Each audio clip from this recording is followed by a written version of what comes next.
Hi, I'm Cynthia and this is What's Cooking. And today we're going to be making my favorite whole wheat bread recipe. I make it probably every 5 or 6 days for my family and it is absolutely delicious. You're going to love it. But because I have 5 kids, I'm all about making things as quick and easy as possible. So I'm going to teach you all of my shortcuts. This recipe came originally from the Magic Mill cookbook about 40 or 50 years ago, and it's called Foolproof Whole Wheat Bread. So we're going to start out by grinding our wheat. I'm just going to put mine over here in my wheat grinder. I'm going to use, 9 to 10 cups of wheat, depending on how fine or how coarse you grind it. I'm just going to pour it right there into my grinder, pop the lid on, and turn it on. Okay, so our wheat has finished grinding, and generally how I do it, I do this next step while it's grinding, but because I wanted you to be able to hear me explaining it, I thought we'd grind it first. But for time's purposes, I would definitely do this step while it's grinding. I need 5.5 cups of tap hot water. So just as hot as it comes out of your tap is just fine. There's 4, there's another 1.5 cups. Put that right into my Bosch. I will tell you that I prefer the Bosch mixer to any other mixer, but you can use other mixers just fine. But I prefer the Bosch because it's faster. And the reason it's faster is because I don't have to take it out after it mixes and then put in the dough hook and knead it up. It's all in one step, so I like that.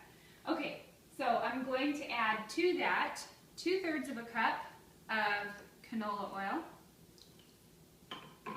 and 2/3 of a cup of honey. Now this might look a little bit strange. This is actually raw honey from a local bee grower here near my home.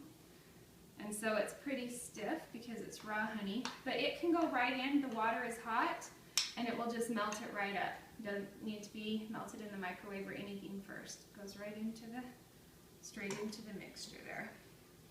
Okay, then I'll put in 2 tablespoons of salt. And now I'm going to put on my lid. Now I am not putting in my yeast yet. You'll notice that I'm using this yeast right here, that we don't need to activate it, but it's just going to wait for a minute because the water is really hot. Okay, this comes right off of here, pops off, and so here's all of our flour. Okay, and all I'm going to do is put in about 7 cups of flour, but I don't even measure it because I'm just going to be putting it in here. I'm going to wait until I have it in before I turn it on though, because I don't want it to splash all over. So this is 5. Some of them are heaping, some of them are a little small. 6. It doesn't really make that much difference as long as you have enough that it's not going to splash all over. Okay, and then the recipe does not call for this, and you do not have to do this. However, I always put in 1 cup of all-purpose white flour, the reason being that it holds the bread together better, and it makes it more tender, and it slices better for sandwiches and things like that. But you do not have to do this. You can keep it completely whole wheat, and it's still very delicious. Okay, turn it on.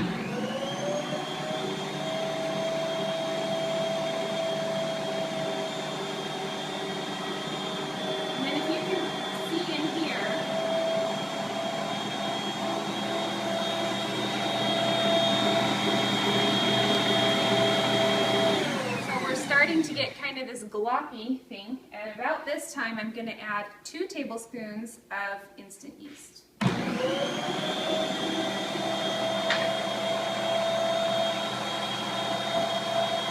I'm going to keep adding flour.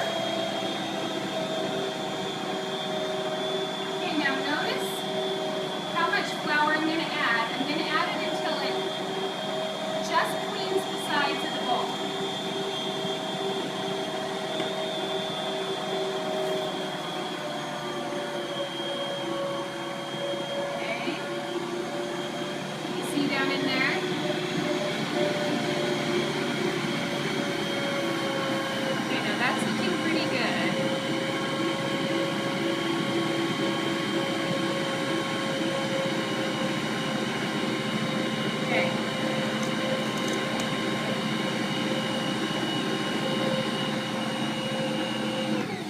All right, so when it has about this consistency and it's just barely cleaning the sides of the bowl, I'm going to put it on number 1. I'm going to let it knead for 10 minutes.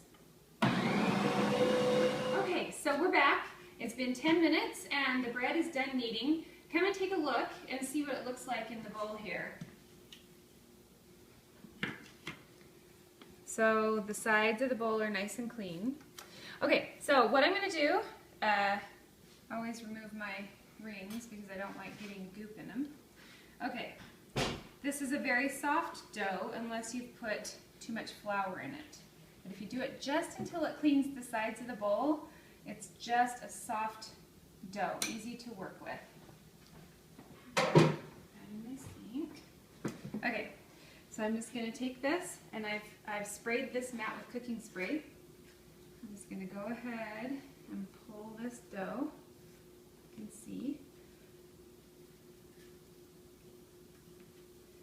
right out of the bowl onto the mat. Okay, so once I get about that far, it just comes right out. And there's a little bit of dough left in there, but mostly it's out on the mat. Okay. All right. Okay. So I went ahead and I sprayed with this cooking spray. I sprayed these pans. I've got 2 glass pans and I've got 2 metal pans. Just make sure you get all the sides, the corners, and the bottoms when you spray them. And then it really is personal preference on what kind of pan you use. I like both of them. Both of them work really well, so I use some of each. I'm just going to take a really big knife and I'm going to go right down the middle, give it swift pull like that, and it will kind of separate the dough. Just like that. And then I'll take this piece right here and cut it in half. Just like that. Okay, I'm going to scooch this one off to the side. And let me just show you how I form this into a loaf. It's really quite simple. I roll it I push it kind of flat, mush it around, look for any air bubbles, and when I feel like I've got a pretty solid surface without air in it, I start to just kind of move it in. So what I'm doing is I'm like pushing, I'm rolling with this hand, and I'm trying to keep the air bubbles out, and I'm kind of folding it in as I go along. Just kind of do this to keep it without the air bubbles because you don't want huge pockets of air when you cut into your bread. When you get about like this, just roll it right over onto itself. Now you're going to make it look pretty. So roll your ends in, just tuck them under, and then I just start kind of moving the bread, kind of pulling it like this and giving it a really smooth top. So your bread loaves will be pretty. Just like that. Work it around until it's about the right size that you want. Doesn't matter that I've got this piece underneath because that's just going to sit in the bottom of my pan anyway, and nobody really looks at the bottom, but if you want to smooth it out on the bottom, you can. Okay, just take it and pop it right into my loaf pan, just like that. And I'm going to do the other 3 exactly the same way. Okay, so I've got my 4 loaves of bread all made right here in the pans, and I'm just going to go ahead and put them straight in to my cold oven. One of my secret, how fast can you do it tricks. I'm going to go ahead and put these in. You do want to have a little bit of space around your pans so they are not touching each other, and there's space between the sides of the pans and the walls, so make sure that you have that when you're cooking up. Make sure that none of them are touching so that the air can circulate. And then all I'm going to do is just set it with a time bake. And my oven, I know, heats up in about 4 minutes. I want 45 minutes of rising time. And so I'm going to, and you want about 38 or so minutes of baking time. So I'm going to go ahead and set my timer. I'm going to set it to bake, and it's going to bake at 350 degrees. Okay, and then cook time. I'm going to tell it that I want it to cook for 42 minutes because I know that my oven's not going to be completely hot for the first 4 minutes. And then I'm going to set a stop time. So right now, if I hit start, it would start immediately. But I want this to rise for 45 minutes. So I'm going to set a stop time. Let's see, so it says 9:09, so I'm going to add 45 minutes to that. So it will be 9:50, oh, now it's 9:10, so we're going to go to 9:55. So stop time of 9:55. And so the start time has changed to 9:13, so I'm going to hit start. And then I walk away, and I am not going to come back to this bread for almost a full hour and a half, which is really fantastic, and I can't wait to show you how it turns out. Okay, so we're back, and the bread just finished. I'm going to go ahead and turn off my oven, and let's take it out and see what we have. Oh, it looks beautiful. All right, so here are the loaves. So what I do, I just tap on either side and make sure that I've loosened it, and then I'll just turn it out like this and roll it over like that. I'll get all 4 loaves out. All right, that's the last one. Don't they look beautiful? Look at that bread.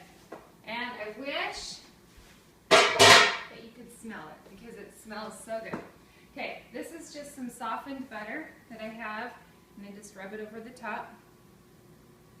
Gives it a nice flavor, keeps it a little bit soft, although it will have a crunchy top on it a little bit. Not too crunchy, but when it's first warm. And then it will be softer tomorrow. And that's it. Now, I'm going to let these cool on the cooling rack until they are completely cool. And then I will move them to some bags to keep them from drying out. But they don't have preservatives in them, so they don't last as long in the cupboard. I probably would put them in the freezer if you're not going to use them in about 4 days. Usually because I do 4 loaves and I want to stretch them out over 5 or 6 days, I put 2 in the freezer and then 2 in bags in the pantry.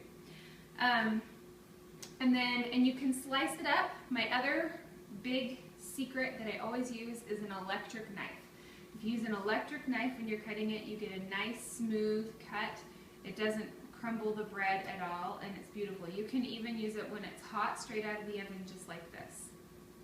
So I've sliced up some of this bread. I just want you to see how soft and delicious it is.